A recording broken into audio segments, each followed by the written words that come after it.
Well, good morning. It is a pleasure to be with you today. It's kind of weird to feel like I'm really there with you in Liberia. It was a very fast trip from the bedroom to here, but glad to be with you this morning. Ladies, it is our turn this morning. I understand that my husband spent some sessions yesterday dealing specifically with the men. And so today, this morning, we're going to spend some time on what our role is in the relationship, and that is to respect our husbands. The basis for this is found in Ephesians 5:33. It says, "However, each one of you must also love his wife as he loves himself, and the wife must respect her husband." Ladies, our husbands need our respect. And what does this word respect really mean? Well, the word is usually translated as fear, but this is not the meaning from this verse. It is better translated, as it says in your booklet there, deep reverential respect. And there's another verse in 1 Peter 3:7 that also talks about it, where the husbands need to respect their wives, but that is better translated as honor. We need to deeply respect our husbands. And this is unique to the marriage relationship because just as God has commanded the husband to love you as Christ loved the church, well, ladies, our command is to respect our husbands. And I know we've been taught that respect must be earned, you have to deserve it. But in the marriage relationship, that's not the case. It is a command. It is the order that God has set things out. This is what we're to do, is to respect and honor our husbands. So they don't deserve the respect all the time. We get that. Some of the times they don't deserve it. But the bottom line is we need to respect our husbands. So we're going to unpack that. What does that really mean in the marriage relationship? How do we do this with our husbands? Because just as the husband is to love you, we need to respect and honor him. And so we're going to move into this, and God does this. He sets this up for our good. It is good to honor and respect our husbands. And as we honor, respect our husbands, he will bless us. God has promised good to those of us who obey him. So we're going to move into how do we do this? How do we respect our husbands? So we're going to start with how we think. This is where it all starts. Because what you think about your husband will determine how you then act and treat him. So there's 4 areas that you can think differently with him. You can accept him. Yes, this is the husband that you have. This is who God has brought you together with. He is your husband. It means that you may not respect everything about your husband, but you trust that God is creating him to be the man that he needs to be and becoming more like Christ every single day. And how does this come across? Well, you know what? This begins to come across to him subconsciously. That feeling of acceptance from you of him comes through loud and clear because you're no longer nagging him, but you're supporting him. You are believing in him and you're praying for him, for God to make the changes in his life instead of you trying to control him. So you first start thinking of accepting him. And the next one is affection, how you treat him. When you're in love, you physically lean into your husband. You just lean into him. When we're irritated with him, we kind of back off, we cross our arms. The nonverbal signals we give him are powerful, but you can give him that affection in little ways. My husband and I, we catch our eye across the room. He'll be speaking and I'll just do like a little symbol, like the heart, to let him know I love you. Or I pat my heart and go like this, meaning he has my heart. Those are all little signs of affection that you can give him throughout the day to let him know you like him and you respect him. And that's a way to show that you accept him and give him that affection. The next one is admiration. You might have chosen to marry your husband, or it might have been an arranged marriage. But either way, this man is your husband, and this is who you are married to. And as you get to know him better, there were things that you admired about him. And as time goes on, there may be other things that you learned about him that you don't admire so much. And so your job is to focus on those things that you admire about him. And I have to tell a little story right now, because in the early days of our marriage, I didn't know this about my husband. I still do admire my husband for many things. But he does not do details well at all. And I had given him some books to return to the library. And they were due that day, and I didn't want to have to pay the fines.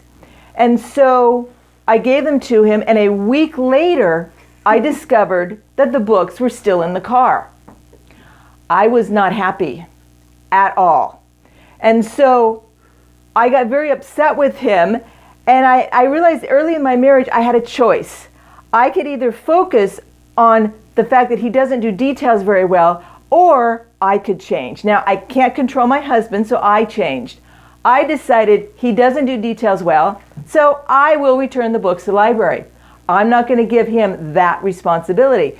But if I do give him the books to return to the library, I would then post a huge note on the steering wheel to say, return books, to remind him to do that. So that's an area where I still admired my husband, but I chose not to focus on what he didn't do well. The next area is appreciation. Spend time thanking God for what your husband does for you. Thank him for the man he has given you to be your husband. Your man with all of his strengths and all of his weaknesses. Thank the Lord for who he is. That he's chosen to spend the rest of his life with you. Thank him for that. Appreciate that he's given you these children that you guys get to raise together. And appreciate that this man, through the power of God, will help you become more like Christ because of how he's loving you. And you will help him become more like Christ because every day you are showing him the honor and respect he deserves. So it starts, ladies, with how we think. And so then it moves into, what do we say to our husbands? That scripture in Proverbs 18:21 that says the tongue has the power of life and death, and those who love it will eat its fruit. Ladies, what we say to our husbands, he will become. Our words can either make him feel like the most powerful man in the world, or you can reduce him to a puddle on the floor. That is how powerful our words are. So you have the power to either build him up or destroy him. Our men want to please us. They want to be that man that we brag about. They want to hear us say to them that they're the greatest. We believe in them. That's what they want to hear from us. But often, many times, it's not what they hear. And so we need to be very careful that our words don't destroy. Because when we criticize them, criticism does not motivate a man. Harsh words do not spur him on to do more for you. It just doesn't work that way. But the more you speak words of affirmation and encouragement to him, believe it or not, the more then he wants to do for you and love you better. It begins that spiral up in the relationship. If you want your husband to know that you respect him deeply, then make sure that your words, the tone, and body language all say the same thing. Now, this gets me in trouble, is my tone of voice. And my husband is always correcting me on how I say things to him. Because I can say to him, sweetheart, and that tone of voice has not been done very lovingly. Or I can say, sweetheart, can we talk about something? And the tone of voice communicates everything. I will say things to him sometimes, and he will literally look me in the eye and say, don't talk to me like that. And what I have communicated, because he'll say, you have just communicated to me that I'm stupid and dumb and can't do it right. And I'll laugh because I didn't say that. Those were not my words. But I promise you, that's what my tone of voice said, was that you dummy, don't you get this? And so I have spent a lot of time saying I'm sorry because my tone of voice has communicated what I was really thinking, but my words did not. Sweetheart, it says its connection is unstable. Is that still okay? Let's see. All right. I just want to make sure it's still going. Aaron, how are we doing? Is everything still flowing? And going forward, can you give me like a thumbs up if we're still good? Oh, we got a thumbs up. Okay, good. All right. Okay, thank you. All right. So watch your tone of voice, ladies, because it does make a huge difference in how we communicate with our husbands. What to say to show respect? Well, the top way to show respect is to thank him. Thank him for his accomplishments. Thank him for how he treats you lovingly. Thank him for what he does with the kids. Thank him for providing. My husband just shared that we kind of have a upside down situation in that God has blessed me in my work that I provide the money, but my husband, he provides the emotional support, the strength, the direction in the family. He has always provided that, and it's always kept my respect because I provide what God has called me to do with my area of gifting, but my husband provides all this other stuff. So I have a saying in that you find what you're looking for. And if you're looking for what you can do to thank your husband, if you're looking for that, that's what you're going to find.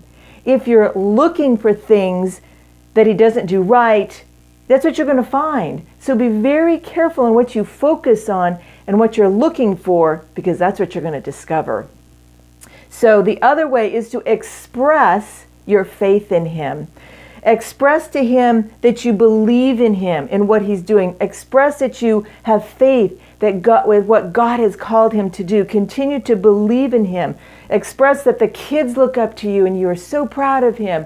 Express that belief and that faith in him. If you do what I have said above, your husband will be filled with joy. He will want to love you all the more because you're pouring into him that respect that men need. And then he's going to pour into you that love that you need. And again, it creates that spiral up in your relationship. And there's one thing too, is that when your husband walks into the room, stop what you're doing and pay attention to him. And this might be a personality thing, but in our relationship, I grew up with not having that example. And so my husband would walk into the room and I would continue to work on my project and totally ignore him. And that did not go over very well. He would get my attention and I would be so irritated at him, and I'd have to lay aside my project, and he would look me in the eye and say, Julie, I am more important than whatever project you're working on. Now, it took me a few years to learn this. I guess I'm just a slow learner, but I'm a very strong person, and he's right. He is more important. And that was the way that I learned to show him respect, because whenever I would walk in the room, he would pay attention to me, but I didn't do that to him. So I learned finally to give him that expression of respect, that when he walked in the room, I would pay attention to him. So this is, and when your husband comes in to talk with you, there is one particular area you need to be very careful about. And that is when he's sharing his dreams, when he's sharing his ideas or his thoughts about the future. Be very careful with that, because that's a part of his heart, to share the dreams with you.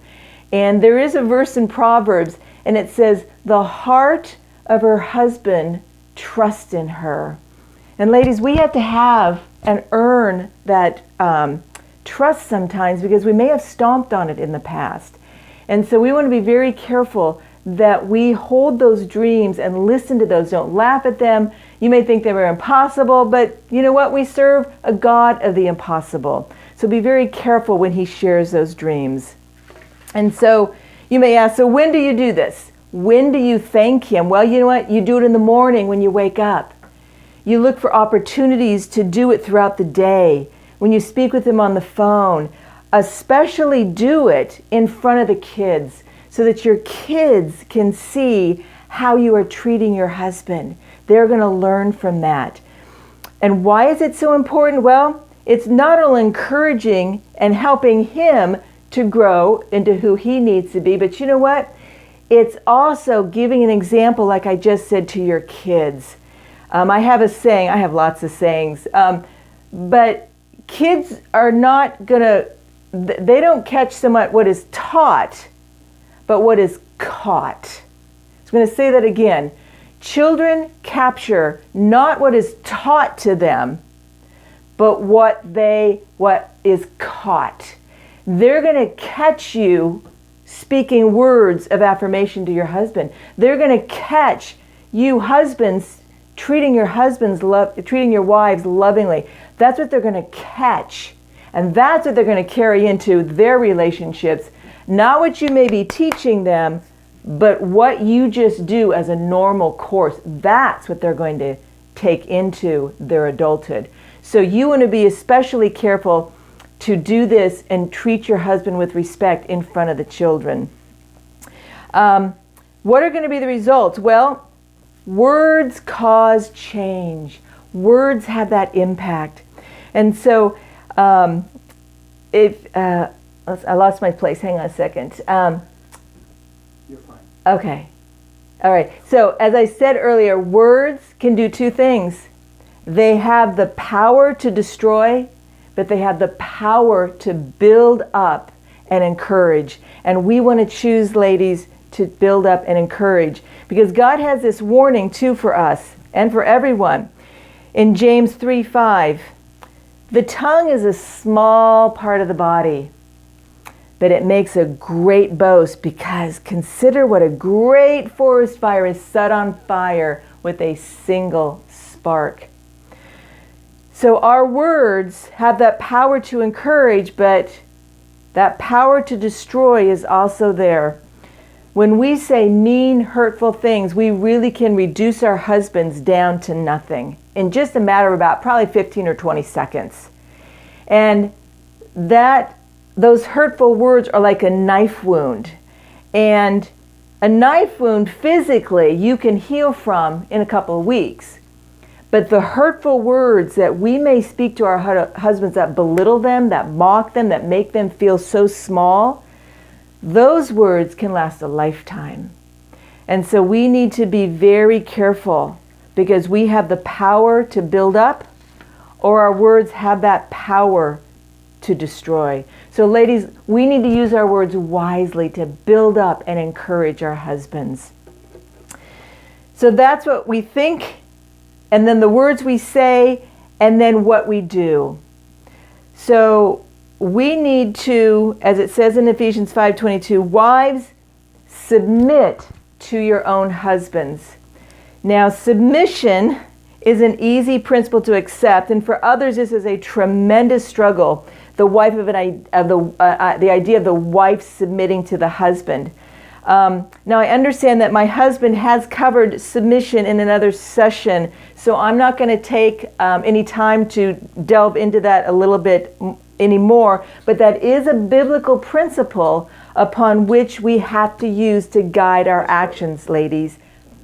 What can you do daily to treat your husband with respect? Well, one of the first ways to do is you treat him like a man. It sounds kind of crazy, but he is the authority in the home. He is the leader of the home. And he's got 51%. He's got that majority. He's got that responsibility to be the leader in the home. And as you tell him that you know that because he loves you so much, that if it was needed, he would die for you. So you need to respect his God-given authority. I have seen way too many marriages just be destroyed because the wife will not allow her husband to be the leader in the family. And it's a shame because that's not how God has designed things. And it goes back to that submission, and I know that my husband talked about that, but we need to accept the order that God has put in place. And I know sometimes the husband does not act like the man he needs to be. In fact, some women say, oh, I have 3 kids, a son, a daughter, and my husband. And they're kind of joking, but that's how they treat their husband then. They treat him like another kid. Well, you know what? Then that's how he's going to act. Because how you treat him, how you speak to him, how you think about him, that's who he will become. So you start treating him like the man he is and he's supposed to be, he will step into who he is supposed to be then. And so you need to treat him like that man and that leader that he is in the family. The next one is you make decisions wisely. If he is the leader in the home, then let him lead. Let him make the decisions. And a wise husband will pull you in to that decision-making process, and the two of you can work together on that. But he is the leader, and there may be some decisions that he will make that you don't agree with, but you need to support him in those decisions. There was a situation about 7 years ago where I had decided that we were going to go in this direction on this one thing we were doing. I told my husband that we were going to do this. And my husband is gracious and wonderful, and I usually get my way. But this time, he came back to me the next day and said, no, Julie, you're not going to do this. I don't believe that this is good for our marriage. You need to not do this. I was so mad. I don't think I talked to him for a whole day. I was so upset. And I realized it was a fork in the road in our marriage at that point. I could either obey him, even though I really, really, really didn't want to, or I could go my own way. So with tears, I went into this person and told them I couldn't go forward. I had to say no. And I was really upset. But about a month later, something developed, and the very thing I wanted to do, we then could do, but my sister could join us on this venture we were going to do. And I realized, oh my goodness, God really did know what he was doing, speaking through my husband to say no to me. So I look back on that, and that really was a fork in the road, because since then we've had other decisions that he said no to me on, and I've accepted it much more readily because of that decision I made back there to honor and respect him and let him lead, to be the man in the family and respect and honor what he was saying to do. And God blesses that. It's just the order he has set up. So when a decision has been made, praise him, thank him, encourage him in that. If the decision is a bad decision sometimes, that's okay. Still support and encourage him to make those decisions in the home. The next area is make him your hero. Men, like I said earlier, love to please us. I know that there are a lot of things that I can do, but you know what? It's great to let him do it. Simple example, I used to always fill my car up with gas, and I didn't like to do it. And I thought, oh, I'll just take care of it. But he stepped up and said, no, let me do this for you. And so I let him fill the car up with gas, and he's my hero. He takes care of this, and it's in the little things that they step in and do these things for us. And let your kids know how much of a hero he is to you. He wants to be your champion, so let him do that for you. This other area is seek advice.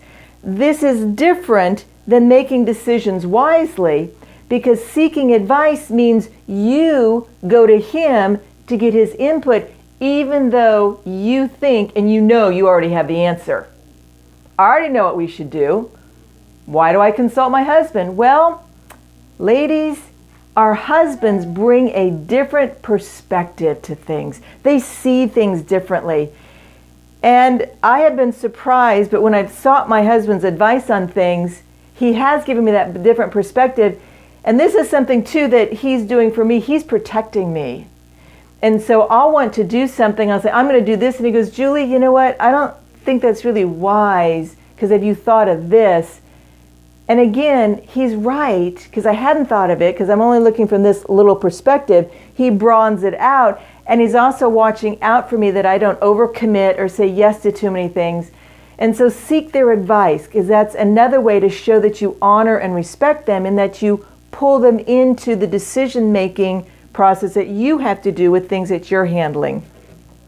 And that verse that says in Proverbs 27:17, as iron sharpens iron, so one person sharpens another. And that's what we do when we go to each other to make these decisions, to seek this advice. Iron sharpens iron in our relationships. And now, ladies, this last one is very, very important.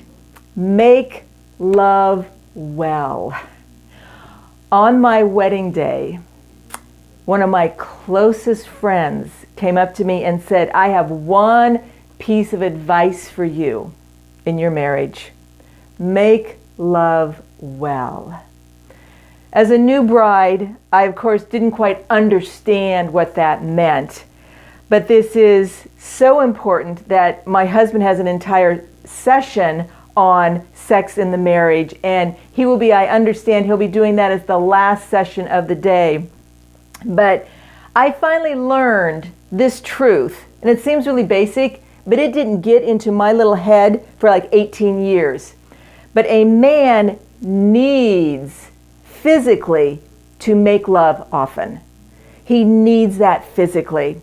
And so most women do not have this same physical need. We have more of the emotional need.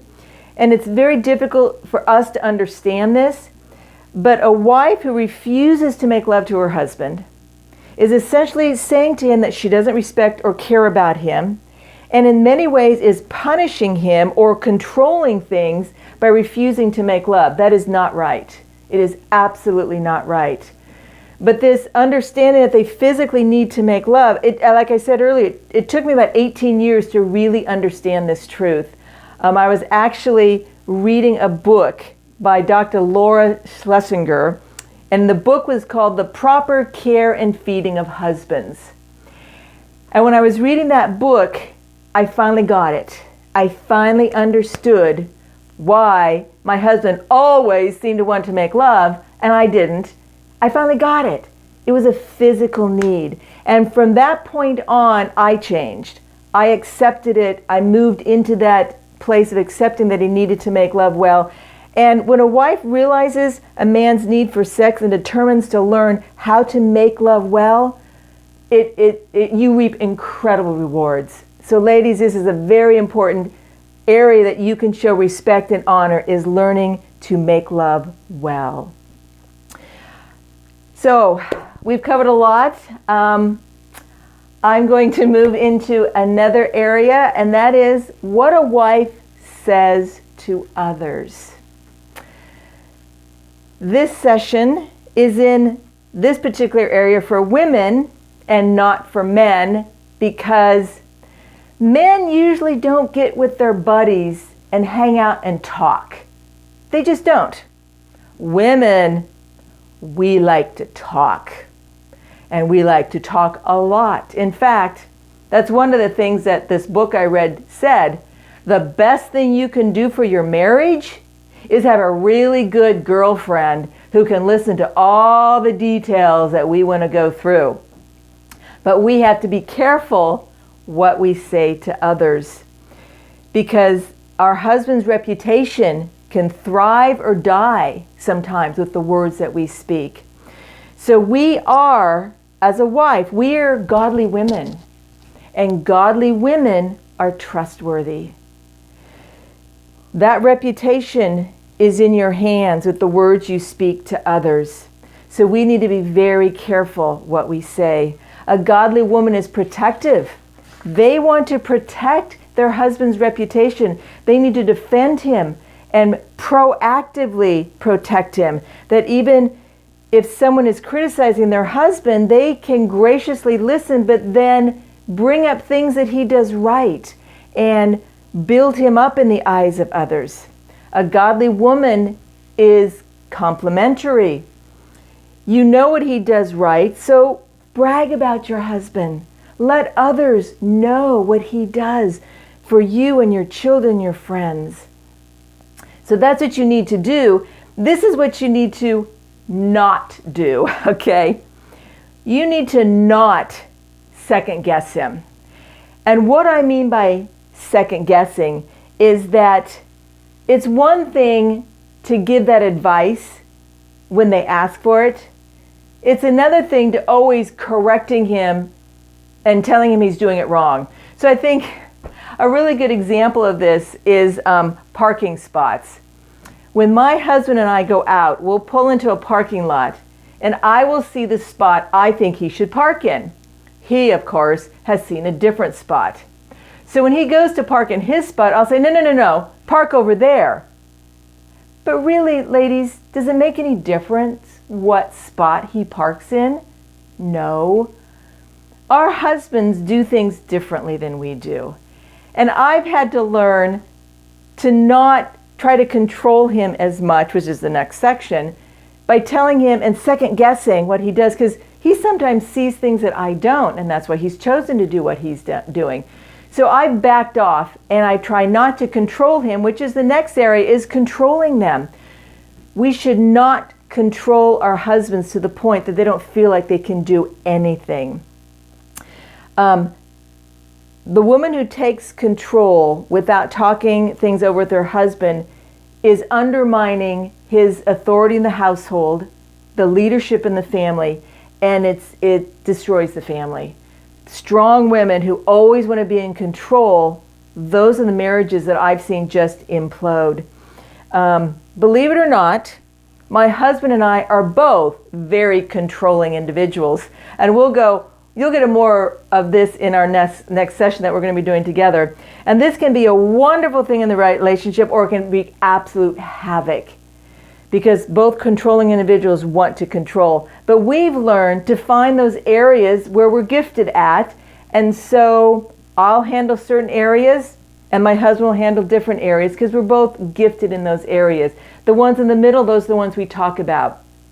So we have to be very careful that we are not controlling to take over and do things that our husbands need to do, and just to let them do it. The other area you have to be careful in, you should not bring the children into the middle of things. So a lot of times when we're angry or upset, we go to talk to the children about it, especially when they get to be older. Don't do this, because that puts your kids in a really difficult place. It causes them to learn to disrespect their father. They learn to pick sides sometimes, and there's a manipulation that goes on. It creates a tremendous dysfunction in the family. So we as wives need to be very careful that we do not pull the children into doing this, because the long-term damage to your children will be into their adulthood and into their marriages. So be very careful not to do that. We also have to become aware of our body language, because the nonverbals communicate much more than the words we speak. the look on your face, how you stand, the tapping of the fingers when you're impatient. All of that is coming through, and all of it screams, you are a terrible husband and father. I don't like you. You're not doing it right. So we have to be really careful of our body language. And the tone of voice. I've mentioned this earlier. The tone of voice speaks volumes about what you're really thinking. So when you are upset, soften your voice. Say, you know, sweetheart, I'd like to talk to you about this, versus, okay, what do you want to talk about? You can hear a hardness in the voice, or you can hear the softness in the voice, that they are willing to talk and discuss.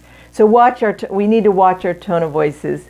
The next one is complaining to others. Like I said, we do love to talk, but what do we talk about? So we don't want to vent our frustrations to our friends and to those around us. There is a reason why God hates gossip, because it erupts. It's like that verse we started with, that little spark is a forest fire. That's what happens with the words we say. There's an old saying, if you tell your friends that you and your husband had an argument, by next week, the church will think that he hit you and has thrown you out of the home. That's how it changes as it spreads from person to person to person. So, ladies, if you have some struggles, never confide in a male friend. Absolutely do not do that about any of the struggles that you and your husband are having. You need to communicate your husband's strengths, but you need to find a godly, mature woman that you can share the struggles with, just one, to help you get a different perspective on things. So you need to be very careful of the words you speak to others. So we've talked a lot about what you think about your husband, grows into the words you say to your husband, to then what you do for your husband. And the results of respect are that your husband, as you grow in your respect for your husband, he will become more confident and stronger in who God's created him to be.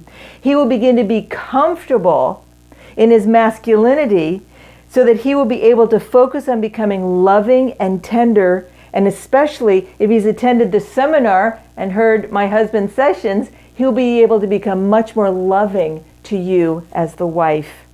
He will never be worried about protecting his ego and providing and proving that he's the man of the house, because you will do that for him. And he will strive to become what you respect and admire and appreciate and love about him. He will become what you speak and say and think about him. Before I end, there are just a couple of caveats. I do want to say that if there is abuse, physical or emotional abuse, to either you or the children, abuse must never, ever, ever be tolerated. It should not be covered up. You need to seek counsel, find help, get protection, find your voice and speak out, because abuse should never, ever be tolerated. Adultery. If there's been a violation of the marriage covenant, there are two godly choices. You seek to restore the marriage, or you are allowed to pursue separation and divorce with adultery. Advice. Marriages often encounter problems, and they're not abuse related, but you just have some struggles. You've built up too many bricks in the wall between each other. You just can't get a solution. Well, again, never gossip about it. But I go back to find a godly older woman to discuss, because you're after solutions. You're not after just complaining and talking about it. You want solutions. So don't find an audience to air everything your husband is doing wrong, but find that godly person who can help you navigate to a solution between you and your husband. Neglect. I am not talking about his neglecting you. This one is about your neglect of your husband. If you haven't respected your husband in years, don't expect him to respond instantly the moment you decide you're going to start respecting him. You've built up a lot of bricks in this wall. You need to tear out the bricks and get open communication. It may take a while. It may take a while for him to really believe that you have changed and that you are going to continue to honor and respect him. It's going to take him a while before he really trusts you. So if you have neglected him in honoring and respect him, keep at it. Don't stop. Don't quit. Keep giving. Keep pouring into him. Keep speaking those words of encouragement, of honor and respect. And in time, you will win your husband's confidence back. His heart will begin to trust you again. So don't stop. Give him what he needs and keep praying for him, and it will come back to you. So we've covered a lot in this session. Thank you for listening so patiently. There are some takeaways. Thank you. There are some takeaways that I want to go through. A wife, again, in this session, just to consolidate, is to have a deep, reverential respect for her husband as Christ commands it. Not because he deserves it, but Christ commands us to respect our husbands. Respect is shown powerfully through acceptance, affection, admiration, and appreciation. What you say to your husband, he will become. Your man should be your hero. You should just look up to him. He should be the champion. He should be your hero in your life. Ladies, 3 words. Make love well. Lastly, be trustworthy in all that you say about your husband. So going up full circle, right back to that verse we started with. Each one of you must also love his wife as he loves himself, and the wife must, it's a command, must respect her husband. This is the biblical truth upon which your relationship with your husband is based. And God has designed it this way because he knows that through this come tremendous blessings in the marriage that carry out to your family, that leave a legacy for generation after generation. And so these are the action steps. And I realize you're probably not going to do this now, but you need to do this in the next couple of days, I would say, is that there is a chart for you to go through and rate yourself. So first, spend time alone with God. Talk to him about this, and then rate yourself 1 to 10 how you are on this. 1, not good. 10 is great. I'm doing really good in this area. So go through this list, you rate yourself, and then you ask your husband for some time with him. And I don't want you to show him the chart. I would like you to ask him to rate you then, and you write the number down. So like on the first one, it says, I accept my husband as he is. And you say, you know what? I'm really good at that. I'm going to give myself a 10. And then you ask your husband, so, sweetheart, do I accept you as you are? And he gives you a 2. You're going to realize right there, uh-oh, I must be doing some things that he does not feel like I accept him. So as you go through this chart, be honest with each other, be real. And the areas where there's a discrepancy, those are the areas that you can talk through, work through, talk to the Lord about. But it is going to reveal some areas that you need to work on. So thank you very much for your time. It's been an absolute pleasure to be with you this morning. And so I'm going to turn it over to my sweetheart. Thank you. No, don't leave. Don't leave. Okay. No. So, ladies and gentlemen, thank you so much. Do you want this? No. You leave that on. There were so many things that my wife said that we're so truthful, and I want to say, ladies, often our societies tell us that women don't have the power, and all I can tell you is you have far more power than you ever imagined. I mean, you can see my wife is a dynamic, strong, wonderful lady. I mean, she's phenomenal. And yet at the same time, she has allowed me to be the person that God has called me to be. And then I have encouraged her to be the person that God has called her to be. And the result is that we have this blessed partnership that is able to influence and to impact other people's lives. Because in our family, gentlemen, I know that there's men who are afraid of having a strong wife. They're afraid. In our family, my mom was power. Now, my dad led the family, but my dad never put my mom down. He always raised her up. And in our family, we've done the exact same thing. I have tried to encourage my wife to be all that God has called her to be, and we've raised my daughters, 2 of them, as I told you, we've raised them to be strong, dynamic, independent women of God. And I'll tell you that is the core of how you should be approaching men, how you should be approaching your wives, women, how you should be approaching your husbands, and then raising your children to be an independent, dynamic, wonderful woman who's going to change the world, because that's what God has given you the ability to do.